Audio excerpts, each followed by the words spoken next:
گئے۔ جیسا کہ آپ جانتے ہیں صحابہ کرام رضی اللہ تعالیٰ عنہ اجمعین جو مکہ مکرمہ سے ہجرت فرما کر آئے تھے، ان لوگوں نے اپنا گھر چھوڑ دیا، اپنا دار چھوڑ دیا، اپنے باغات چھوڑ دیے، نوکریاں چھوڑ دی، سب کچھ چھوڑ کے وہ یہاں آ گئے۔ بہت سارے صحابہ کرام تو ایسے تھے جنہوں نے اپنی بیویوں کو چھوڑ دیا۔ رب اشرح لی صدری ویسر لی امری واحلل عقدۃ من لسانی یفقهوا قولی اللهم صل على محمد وعلى آل محمد كما صليت على إبراهيم وعلى آل إبراهيم إنك حميد مجيد اللهم بارك على محمد وعلى آل محمد كما باركت على إبراهيم وعلى آل إبراهيم إنك حميد مجيد۔ محترم بزرگوں اور ملت کے نوجوانوں، آج کے خطاب میں انشاءاللہ ہم لوگ جاننے کی کوشش کریں گے کہ نبی کریم صلی اللہ علیہ وسلم نے ہجرت کے بعد دو اہم کام سب سے پہلے انجام دیے ہیں۔ ان میں سے ایک مسجد نبوی صلی اللہ علیہ وسلم کی بنیاد اور اس کی تعمیر، اور دوسرے صحابہ کرام میں اخوت اور بھائی چارے کا ایک رشتہ قائم فرمایا تھا جو کہ رہتی دنیا تک کے لیے مثالی ہے۔ اس کو انشاءاللہ ہم لوگ جاننے کی کوشش کریں گے۔ آپ میں سے ایک صاحب کا اصرار ہے، گزارش ہے کہ جمعہ کی فضیلت کے متعلق بھی کچھ چیزیں آپ حضرات کے سامنے آئیں۔ انشاءاللہ آخر میں اس پر بھی کچھ روشنی ڈالی جائے گی۔ جیسا کہ آپ جانتے ہیں نبی پاک صلی اللہ علیہ وسلم کا پرتپاک استقبال، بہترین استقبال مدینہ منورہ میں انصار صحابہ نے فرمایا۔ صحابہ انصار کا مطلب یہ ہوتا ہے جن لوگوں نے مہاجرین یعنی کہ جن لوگوں نے ہجرت کی مکہ مکرمہ سے، ان کی مدینہ منورہ میں جن لوگوں نے مدد فرمائی، ان صحابہ کو انصار صحابہ کہا جاتا ہے۔ آپ جانتے ہیں کہ صحابہ انصار نے مدینہ کے صحابہ کرام نے بہترین طریقے سے استقبال فرمایا، خود نبی پاک صلی اللہ علیہ وسلم کا اور دوسرے صحابہ کرام کا جو مکہ مکرمہ سے تشریف لا رہے تھے۔ سب سے پہلا کام جو نبی پاک صلی اللہ علیہ وسلم نے مدینہ منورہ میں فرمایا ہے وہ ہے مسجد نبوی کی بنیاد۔ اس لیے تاکہ لوگوں کا رسول پاک صلی اللہ علیہ وسلم سے ربط ہونے میں آسانی ہو، اس لیے بھی کہ تمام کے تمام مسلمانوں کی اجتماعیت کی ایک شکل بنے، اس لیے بھی کہ مسجد سے مسلمانوں کے ہر طرح کے مسائل کو حل کیا جا سکے، اس لیے بھی کہ مسجد کے ذریعے سے اللہ سے، رسول اللہ سے مضبوط رشتہ کیا جا سکے۔ یوں اس پہلو کو جب ہم دیکھتے ہیں تو مسجد کی جو اہمیت بستی کے اندر ہے وہ بھی ہمارے سامنے آتی ہے۔ اس لیے کہ نبی پاک صلی اللہ علیہ وسلم کو مدینہ منورہ میں ایک اسلامی گویا کہ سلطنت پیش کرنی تھی، ایک اسلامی کلچر کو برپا کرنا تھا۔ دنیا بھر کی جو برائیاں تھیں، جو بے انصافیاں تھیں، جو بدتمیزیاں تھیں، ان تمام چیزوں کو ختم کرنا تھا مدینہ منورہ میں۔ تو نبی پاک صلی اللہ علیہ وسلم نے سٹارٹ مسجد سے فرمایا۔ ان تمام چیزوں کو بیخبن سے اکھاڑ پھینکنے، ان تمام چیزوں کو جڑوں سے ختم کرنے کے لیے نبی پاک صلی اللہ علیہ وسلم نے جو سکیچ ڈالا، جو پلان کیا، اس کے اندر سب سے پہلے آپ صلی اللہ علیہ وسلم نے جو سٹوک کھیلا وہ ہے مسجد کی بنیاد۔ اس سے ہمیں بستیوں میں، گاؤں میں، شہر میں مسجد کا کیا کردار ہو سکتا ہے وہ ہمیں سمجھ میں آ جانا چاہیے۔ بہرحال ایک جگہ دیکھی گئی، اس جگہ کے بارے میں اللہ کے رسول صلی اللہ علیہ وسلم نے دریافت فرمایا کہ یہ جگہ کس کی ہے۔ میں آگے بڑھنے سے پہلے ایک اور بات بتا دوں کہ آپ دیکھیے اس پورے مسجد کے بنیاد سے لے کے مسجد کی زمین خریدنے سے لے کے آخر تک اس کے اندر صحابہ اکرام کا اخلاص اور صحابہ اکرام کی صاف دلی اور صحابہ اکرام کتنا بے تکلف تھے، وہ چیز ہمیں سمجھ میں آئے گی کہ اور آج ہم کتنے با تکلف ہیں اور کتنا ہم تکلف کرتے ہیں۔ اللہ کے رسول صلی اللہ علیہ وسلم نے جب معلوم کیا تو پتہ چلا کہ یہ 2 چھوٹے چھوٹے یتیم بچوں کی جگہ ہے۔ ان بچوں کو بلایا گیا، بلا کر آپ صلی اللہ علیہ وسلم نے کہا کہ دیکھو یہ جگہ مسجد کے لیے ہمیں خریدنی ہے، اگر آپ راضی ہوں تو ہم اس جگہ کو خریدیں گے اور یہاں پر ہم مسجد بنائیں گے۔ ان چھوٹے چھوٹے بچوں کے جو ولی تھے، میں ان کا نام بھول رہا ہوں، ایک صحابی تھے، وہ ان بچوں کو لے کر آئے۔ اللہ کے رسول صلی اللہ علیہ وسلم کا یہ معروضہ جب ان بچوں نے سنا تو ان بچوں نے کہا کہ اللہ کے رسول یہ ہم آپ کے لیے ہدیہ کرتے ہیں، آپ کی خدموں میں ہم اس کے ڈاکومنٹس لا کے رکھ دیں گے، ہمیں خریدنے کی، ہمیں بیچنے کی اس کی ضرورت نہیں ہے، آپ کو خریدنے کی ضرورت نہیں ہے۔ لیکن اللہ کے رسول صلی اللہ علیہ وسلم نے ایک قانون بتایا کہ یتیم اور چھوٹے بچوں کی چیز ہدیے میں بھی لی نہیں جا سکتی، آپ کو پیسے قبول کرنے پڑیں گے۔ حضرت ابو بکر صدیق رضی اللہ تعالیٰ عنہ کو اللہ کے رسول صلی اللہ علیہ وسلم نے، اللہ کے رسول نے حکم فرمایا اور حضرت ابو بکر صدیق رضی اللہ تعالیٰ عنہ نے پیسے دے کر وہ زمین خرید لی۔ پھر وہاں پر تعمیر شروع ہوئی۔ یہاں پر میں آپ کو یہ بتاؤں کہ یہ بے تکلفی ایسی تھی کہ صحابہ اکرام نے، اگرچہ وہ بچے تھے، اللہ کے رسول صلی اللہ علیہ وسلم کو وہ اپنی پوری جائیداد پیش کرنے کے لیے تیار تھے اور پیش کر دیے تھے۔ وہاں کسی طرح کا کوئی تکلف نہیں تھا کہ ہمیں کچھ پیسے مل گئے تو اچھا تھا، اتنی بڑی زمین ہم کیسا دے دینا مسجد کے لیے، یہ سب چونچلے وہاں پر نہیں تھے، صاف دلی کے ساتھ وہاں پر یہ معاملہ ہو رہا تھا۔ لیکن اللہ کے رسول نے بھی ادھر سے اسلام کا ایک قانون یہ بتایا کہ چھوٹے بچوں کی چیز ہدیے میں لی نہیں جا سکتی، اور وہ چونکہ یتیم بھی تھے تو اس لیے اللہ کے رسول صلی اللہ علیہ وسلم نے قیمت ادا کرنے کا حکم فرمایا، اور حضرت ابو بکر صدیق رضی اللہ تعالیٰ عنہ نے قیمت ادا کی اور وہ اسلام کے لیے مسجد نبوی کے لیے اس زمین کو لے لیا گیا۔ پھر جب تعمیر شروع ہوئی تو خود اللہ کے رسول صلی اللہ علیہ وسلم مال بھی ملاتے، اینٹیں بھی اٹھاتے، ہر کام میں آپ صلی اللہ علیہ وسلم مصروف ہوتے۔ اس سے بھی ہمیں بے تکلفی معلوم ہوتی ہے کہ ہمیں کسی نیک کام کے لیے تکلف کرنے کی ضرورت نہیں ہے۔ کوئی بھی نیک کام چھوٹا نہیں ہوتا، نیک کام بہرحال نیک کام ہوتا ہے۔ میرے اور آپ کے پیارے آقا محمد الرسول اللہ صلی اللہ علیہ وسلم نے مٹھی ڈھویا، اینٹ ڈھوئے، پانی جو ہے وہاں پہ سپلائی کیا، ہر کام اللہ کے رسول صلی اللہ علیہ وسلم نے مسجد نبوی کے لیے فرمایا۔ تو ہمیں اور آپ کو اس واقعے سے یہ سبق لینا چاہیے کہ ہمارے اندر تکلف نہ ہو، مسجد کی صفائی کا معاملہ ہو یا کسی بھی طرح کی دینی امور کے اندر اس کو ہم چھوٹا نہ سمجھیں۔ ہم راستے سے گزر رہے ہوں، کانٹی کا ٹکڑا پڑا ہوا ہو، پتھر پڑا ہوا ہو تو ہم بے تکلفی سے اس کو ہٹا دیں، یہ ہماری ذمہ داری ہے۔ ہم مسجد سے سیڑھیوں سے اتر رہے ہوں، چپل بکھرے ہوئے ہوں، خود ہمارے ہوں یا کسی اور کے ہوں، دور تک چپل چلی جا رہی ہو تو ہماری ذمہ داری ہے کہ ہم اس کو صحیح کر دیں، اس لیے کہ ہمیں مسجد کا احترام کرنا ہے، اس لیے کہ ہمیں ایک مسلمان بھائی کے کسی بھی چیز کا ہمیں احترام کرنا ہے، اسے محفوظ رکھنے کی کوشش کرنا ہے۔ تو میں یہاں پر یہ بتا دوں کہ کسی بھی نیک کام کو ہم چھوٹا نہ سمجھیں، نیک کام بہرحال نیک کام ہوا کرتا ہے۔ سینکڑوں اس طرح کے واقعات ہیں جو آپ سنے ہوں گے، چھوٹے چھوٹے کام کی وجہ سے اللہ رب العزت نے لوگوں کی مغفرت کر دی، لوگوں کی دنیا اللہ رب العزت نے بدل دی۔ تو اس لیے ہمیں کوئی چھوٹا کام ہمیں سمجھنا نہیں چاہیے۔ مساجد کی تعمیرات میں اور بھی جگہوں پر جہاں پر جس کو ہم چھوٹا کام سمجھتے ہیں وہ سمجھنے کی ضرورت نہیں ہے۔ نبی پاک صلی اللہ علیہ وسلم نے اور صحابہ اکرام نے محسوس کیا کہ مسجد کی جگہ کچھ چھوٹی ہو رہی ہے، تو بازو والی مسجد کے بالکل بازو ایک جگہ تھی، تو اس کو خریدنے کی اللہ کے رسول صلی اللہ علیہ وسلم نے پیشکش فرمائی۔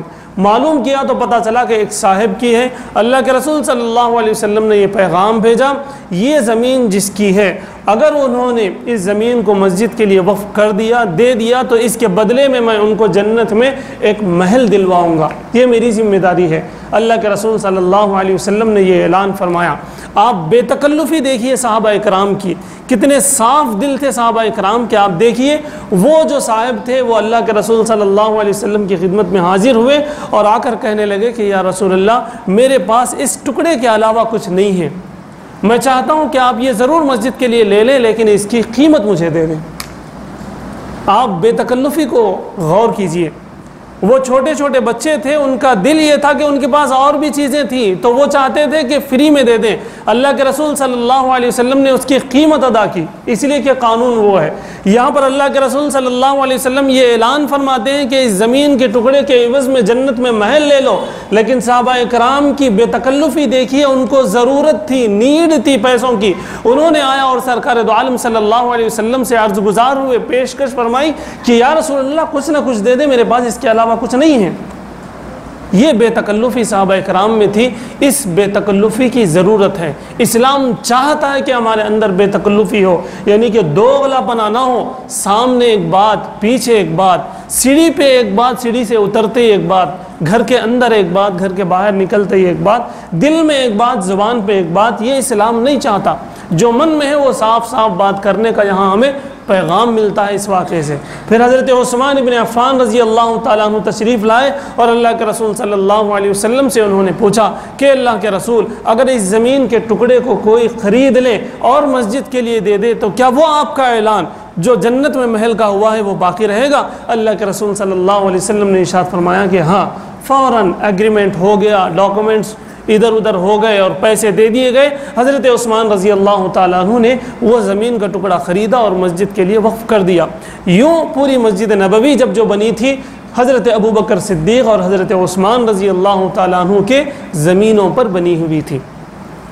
اس معاملے کے بعد یہ اس لیے ہوا تھا تاکہ لوگ مسجد آتے رہیں، بچے مسجد آتے رہیں، بڑے مسجد آتے رہیں، ان کی دینی پرورش اور دینی تعلیم اور سیکھنا سکھانا اور ان کے جو معاملات ہیں، جو جھگڑے ہیں، جو بھی چیزیں ہیں، ان تمام کے تمام معاملات مسجد میں ہوتے رہیں۔ اس بنیاد پر مسجد بنائی گئی، نمازیں بھی شروع ہو گئیں، لوگوں کا آنا جانا بھی شروع ہو گیا، مسائل سیکھنا بھی شروع ہو گیا، قرآن اور حدیث کا سیکھنا بھی شروع ہو گیا۔ ایک چبوترا بنایا گیا تھا جس کو صفہ کہا جاتا ہے، وہ چبوترا اسی وقت سے بنایا گیا تھا، اس وجہ سے بنایا گیا تھا تاکہ وہاں پر آئیں، لوگ بیٹھیں اور قرآن سیکھیں، شریعت سیکھیں، حدیث سیکھیں، زندگی گزارنے کا طریقہ سیکھیں۔ اگر کوئی معاملہ ہے، گھر میں لڑائی ہو گئی، جھگڑا ہو گیا، طلاق کا معاملہ ہے، نکاح کا معاملہ ہے، آئیں اور رسول پاک صلی اللہ علیہ وسلم سے حل کروا لیں۔ یہ تمام چیزیں وہاں ہونے لگیں۔ بہرحال جب اور آگے دن بڑھتے گئے، جیسا کہ آپ جانتے ہیں، صحابہ اکرام رضی اللہ تعالیٰ عنہ اجمعین جو مکہ مکرمہ سے ہجرت فرما کر آئے تھے، ان لوگوں نے اپنا گھر چھوڑ دیا، اپنا دار چھوڑ دیا، اپنے باغات چھوڑ دیے، اپنی کمپنیز چھوڑ دیے، باغ گویا کہ وہاں ان کی کمپنیاں تھیں وہ چھوڑ دیے، نوکریاں چھوڑ دی، سب کچھ چھوڑ کے وہ یہاں آ گئے۔ بہت سارے صحابہ اکرام تو ایسے تھے جنہوں نے اپنی بیویوں کو چھوڑ دیا، جن کے بچوں نے اسلام قبول نہیں کیا تھا تو انہوں نے اپنے بچوں کو چھوڑ دیا، اپنے جو کپڑے تھے ذاتی وہ کپڑے بھی چھوڑ کر بھاگ کے آنا پڑا، اس لیے کہ چھپے چھپاتے ہوئے وہاں سے آنا تھا۔ تو صحابہ اکرام جو مکہ مکرمہ سے آئے تھے، تنہا آئے تھے، ان کے پاس کوئی زندگی گزارنے کی کوئی چیز موجود نہیں تھی، یہاں بہت مشکلات ہو رہی تھی۔ تو اللہ کے رسول صلی اللہ علیہ وسلم نے تمام کے تمام صحابہ اکرام کو اکٹھے کیا۔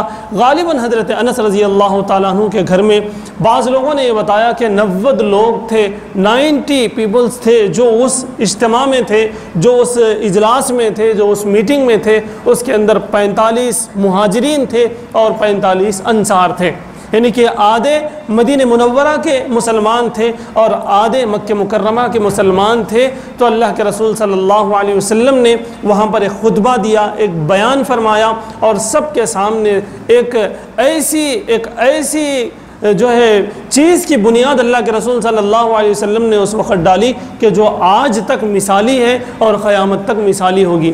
اللہ کے رسول صلی اللہ علیہ وسلم نے ان کے درمیان مواخات کا رشتہ پیدا فرمایا۔ اللہ کے رسول صلی اللہ علیہ وسلم نے ارشاد فرمایا، ایک ایک کو اٹھا کر یہاں سے ایک کو اٹھاتے اور ادھر سے ایک کو اٹھاتے اور کہتے کہ آج سے آپ دونوں بھائی بھائی ہیں۔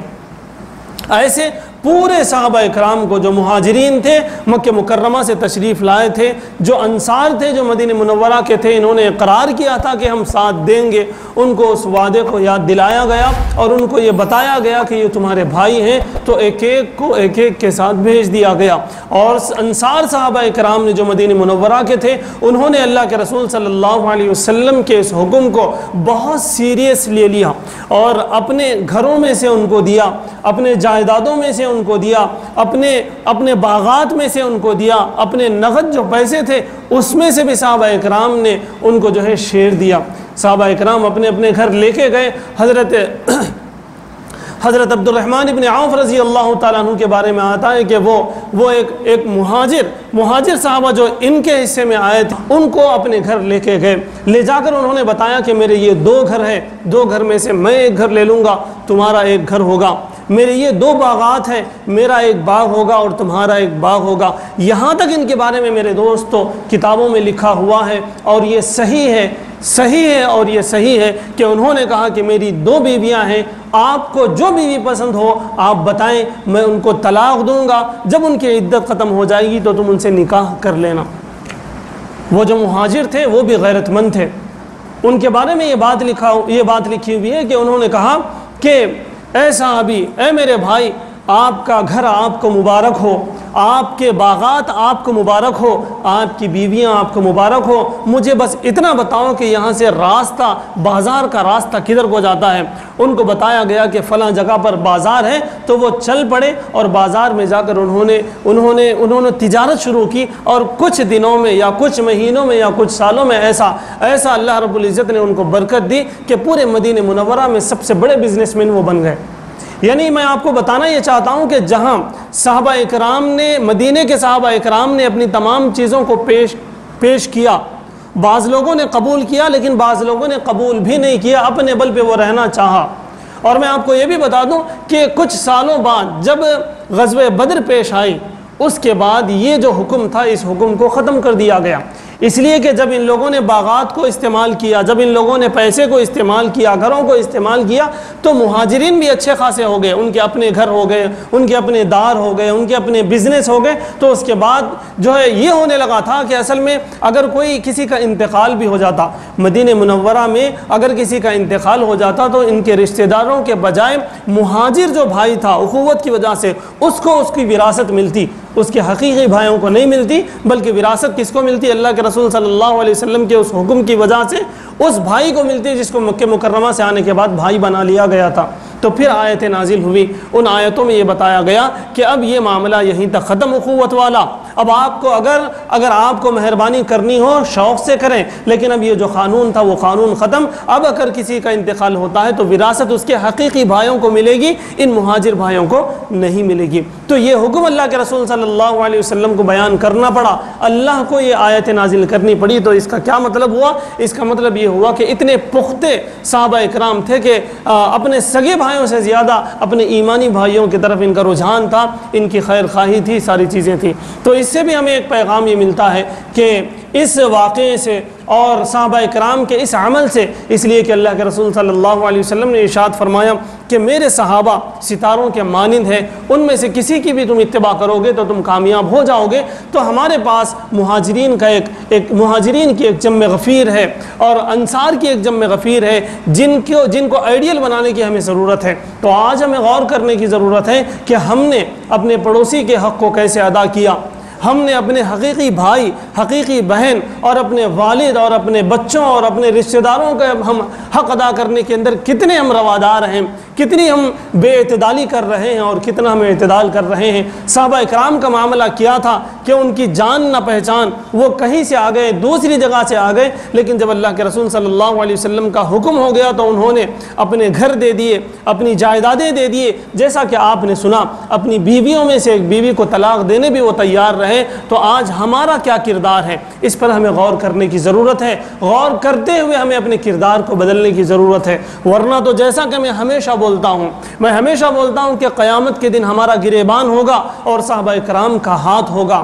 صحابہ اکرام کو ہم کیا منہ دکھائیں گے، ہم کیا جواب دے سکیں گے؟ جب انصار صحابہ اکرام کہیں گے کہ ہم نے اخوت کی ایک مثال قائم کی تھی اور تم نے اس کی دھجیاں اڑا دی، تم نے مسلمان بھائی کو مسلمان نہ سمجھا، تم مسلکوں میں بٹتے رہ گئے، تم کاروباروں میں بٹتے رہ گئے، تم جو ہے اپنی ایسی کی تیسی بنانے میں تم لگے رہے، اور ہماری جو اخوت کی مثال تھی، ہم نے جو قربانیاں دی تھی، ان کا تم نے کچھ فائدہ نہیں اٹھایا، تو میرے دوستوں ہم سے کیا جواب ہم سے بن پڑے گا؟ اس لیے ہمیں اس طرف غور کرنے کی ضرورت ہے کہ پڑوسی کا بچہ ہے تو اسے بھی ہم اپنے بچے کی طرح دیکھیں۔ ہمارے خاندان میں کسی بیوہ کا بچہ ہے، کوئی یتیم بچہ ہے، تو اس کو بھی ہم ایسی نظر سے دیکھیں جس نظر سے ہم اپنے بچے کو دیکھتے ہیں۔ یہ ہمیں پیغام ملتا ہے سیرت سے، یہ میں ایسے ہی کہنا نہیں چاہتا، یہ ہمیں پیغام ملتا ہے سیرت النبی صلی اللہ علیہ وسلم سے۔ ہجرت میں اور ہجرت کے بعد جو اخوت صحابہ اکرام کے درمیان ہوئی، جو بھائی چارہ صحابہ اکرام کے درمیان میں ہوا، وہ ہمیں یہ پیغام دیتا ہے کہ ہم رشتہ داروں کے حقوق ادا کریں، ہم پڑوسیوں کے حقوق ادا کریں، ہم اپنے والدین کے حقوق ادا کریں، ہم اپنے بچوں کے حقوق ادا کریں۔ اس طرف ہمیں اشارہ ملتا ہے اور واضح ہمیں اشارہ ملتا ہے۔ تو اس لیے جیسا کہ اس سے پہلے آپ حضرات کے سامنے یہ اعلان کیا گیا تھا کہ آپ کی مسجد میں بچوں کے لیے تعلیم شروع کی جا چکی ہے۔ جیسا کہ میں نے ابھی بتایا، مسجد نبوی کی جو بنیاد ڈالی گئی تھی وہ پورے معاشرے کو صحیح کرنے کے لیے، وہ پورے معاشرے کو تعلیم دینے کے لیے، وہ پورے معاشرے کو مسائل بتانے کے لیے، وہ پورے معاشرے کے جو مسائل ہیں ان کو ٹھیک کرنے کے لیے مسجد نبوی صلی اللہ علیہ وسلم کی بنیاد ڈالی گئی تھی۔ تو ہر مسجد اسی مسجد کی ایک برانچ ہے، اس مسجد کی ایک شاخ ہے۔ تو ہم بھی آپ کی اس بستی کی مسجد کو مسجد نبوی کی مثالی مسجد بنانے کی کوشش کریں گے تو ہمارے لیے آسانی ہوگی۔ اس کا ایک قدم یہ تھا کہ آپ کی مسجد میں بچوں کے لیے تعلیم ہو، بڑوں کے لیے تعلیم ہو۔ تو آپ کی مسجد کے ذمہ داروں نے بار بار آپ کے سامنے یہ اعلان آ چکا ہے، یہاں پر تعلیم شروع ہو چکی ہے۔ جتنے لوگ بستی کے ہیں ان تمام کو چاہیے کہ وہ اپنے اور نونہالوں کو، وہ اپنے بچوں کو جو سیکنڈ کلاس، تھرڈ کلاس سے لے کے 10th تک، انٹر تک، ڈگری تک کچھ بھی وہ کر رہے ہوں، ان کو چاہیے کہ وہ 1 گھنٹے کے لیے مغرب کے بعد مسجد بھیج دیں۔ یہاں اساتذہ اکرام ہیں، بڑے قابل اساتذہ اکرام ہیں، بڑی اچھی تنخواہوں پہ الحمدللہ ان کو رکھا گیا ہے، دل لگا کر وہ آپ کو پڑھائیں گے۔ آپ سے گزارش ہے کہ آپ اپنے بچوں کو یہاں بھیجیں اور خود بھی آنے کی کوشش کریں۔ بڑوں کی تعلیم کا بھی التزام یہاں پر کیا جانا ہے۔ جب نام آپ کے آئیں گے 8 سے 10 اگر لوگ جمع ہو جائیں گے تو انشاءاللہ بڑوں کی تعلیم بھی شروع ہوگی۔ ٹائم کیا ہوگا کیا نہیں ہوگا وہ بیٹھ کے بات کریں گے، لیکن آپ سے گزارش ہے کہ آپ مؤذن صاحب کے پاس اپنے نام لکھوا دیں جو بڑے حضرات تعلیم کے لیے آنا چاہتے ہیں۔ میں یہ چاہتا ہوں، آپ کی مسجد کے لوگ یہ چاہتے ہیں کہ بستی کا کوئی بچہ ایسا نہ ہو جسے سورہ فاتحہ نہ آتا ہو، بستی کا کوئی بچہ ایسا نہ ہو جسے جنازے کی نماز نہ آتی ہو۔ آپ کا انتقال ہو جائے تو آپ کے پیچھے وہ جنازے کی نماز پڑھ سکے، آپ پر وہ فاتحہ پڑھ سکے۔ بڑے درد سے میں یہ کہنا چاہتا ہوں کہ اکثر بچے ایسے ہیں جو نوجوان ہیں، جو ڈگری میں آ چکے ہیں، لیکن انہیں جنازے کی نماز نہیں آتی۔ بازو والے کو دیکھ کے وہ ایکشن کرتے رہتے، ان کو کچھ پڑھنا کرنا نہیں آتا۔ آپ سے گزارش ہے کہ آپ مسجد بھیجیں۔ نوجوانوں سے میری گزارش ہے کہ آپ آئیں، اپنے باپ کے جنازے میں آپ نماز پڑھنا نہیں چاہتے، آپ ان کی مغفرت کا ذریعہ بننا نہیں چاہتے، آپ ہفتے میں 1 مرتبہ ان کی قبر پہ جا کے فاتحہ پڑھنا نہیں چاہتے۔ اگر آپ چاہتے ہیں، اگر آپ کو اپنے والدین سے محبت ہے، اگر آپ کو اپنے خاندان کے بڑے لوگوں سے، آپ کے نانا سے، آپ کے دادا سے اگر آپ کو محبت ہے تو آپ آئیں اور قرآن کریم پڑھنا سیکھیں۔ مجھے یہ کہنے میں کوئی عار نہیں ہے، مجھے یہ کہنے میں کوئی مشکل نہیں ہے اور کوئی شرم نہیں ہے کہ ہم میں سے اکثر لوگوں کو قرآن کریم پڑھنا نہیں آتا۔ قرآن کریم پڑھنا نہیں آتا میرے دوستو، قرآن کریم پڑھنا نہیں آتا۔ ہمیں سیکھنے کی ضرورت ہے۔ آپ کی اس مسجد میں بار بار کہہ چکا ہوں، بار بار یہ اعلان ہو چکا ہے، لیکن بچے بہت کم آ رہے، بڑے تو آنے کو نہیں ہیں۔ میری گزارش ہے کہ آپ آئیے، آدھا گھنٹہ وقت دیجئے، آپ کے پاس پون گھنٹہ ہے وقت دیجئے، آپ کے پاس 20 منٹ ہے آپ وقت دیجئے۔ استاد سے گزارش کیجئے کہ میرے پاس کم وقت ہے، اگر آپ کے پاس کم وقت ہے تو آپ آئیں، تو کوشش تو کریں، شاید ان کے دل میں رحم آ جائے اور آپ کو وہ 20 منٹ میں پڑھا کر بھیجا دیں۔ آپ سے گزارش ہے اپنے بچوں کو خدا را اس لیے تاکہ آپ کے جنازے پہ وہ کچھ پڑھ سکیں، تاکہ آپ کے مرنے کے بعد آپ پر وہ جو ہے ایصال ثواب کر سکیں۔ میں ڈرتا نہیں ہوں اور نہ مجھے شرم آتی ہے اس بات کو کہنے میں، اس لیے کہ اگر میں نہیں کہوں گا تو آپ میرا گلہ پکڑیں گے، آپ کہیں گے کہ ان کو ہم نے موقع دیا تھا لیکن انہوں نے ہمیں بتایا نہیں۔ اس لیے آپ سے گزارش ہے کہ بچوں کو ضرور بھیجیں۔ ایک اور گزارش کرتے ہوئے میں اپنی بات ختم کروں، انشاءاللہ اس پہ تفصیلی بات اگلے جمعہ میں کروں گا، لیکن کچھ میں کہنا چاہتا ہوں ایک آدھ منٹ میں کہ ابھی ایڈمیشنز شروع ہو گئے سکولز میں۔ آپ حضرات سے گزارش ہے کہ ایسے اسکول میں اپنے بچوں کو ڈالیں جہاں پر آپ کے بچے کے ایمان پر، آپ کے بچے کے اخلاق پر، آپ کے بچے کے اسلام پر کسی طرح کی کوئی آنچ نہ آئے۔ اس کو معلوم کریں کہ کہیں ایسے ایکٹیویٹیز تو نہیں ہے جس کی وجہ سے اسلام کمزور ہوتا چلا جائے، ایسا تو نہیں ہے کہ والدین کی محبت کم ہوتی چلی جائے، ایسا تو نہیں ہے کہ دلوں میں نفرتیں پیدا ہو رہی ہوں۔ ایسے اسکولز کو دیکھیں اور دیکھ کر ایسے اسکول سے اوائڈ کریں، بالکل بھی ایسے اسکولز میں اپنے بچوں کو نہ ڈالیں جہاں ایمان کا، اسلام کا، اخلاق کا کسی بھی طرح کا نقصان ہو سکتا ہو۔ میں بڑھ کر یوں کہوں کہ ایسے اسکولز میں آپ ڈالیں کہ دیکھیں کہ وہاں کا مینجمنٹ علماء سے ٹچ میں ہے یا نہیں ہے۔ اگر مسلم مینجمنٹ ہے، وہاں پر زیادہ اثر رکھنے والے مسلمان ہیں تو زیادہ خطرہ نہیں ہے۔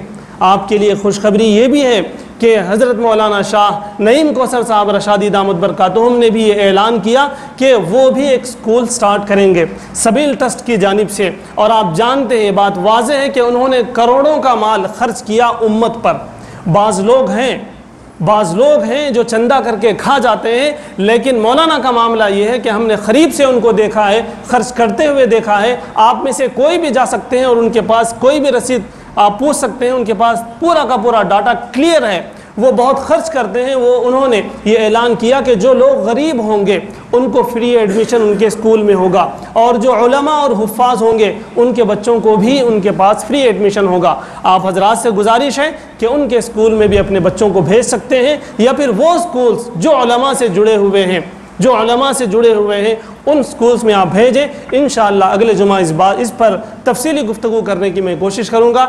آپ حضرات میں سے ایک صاحب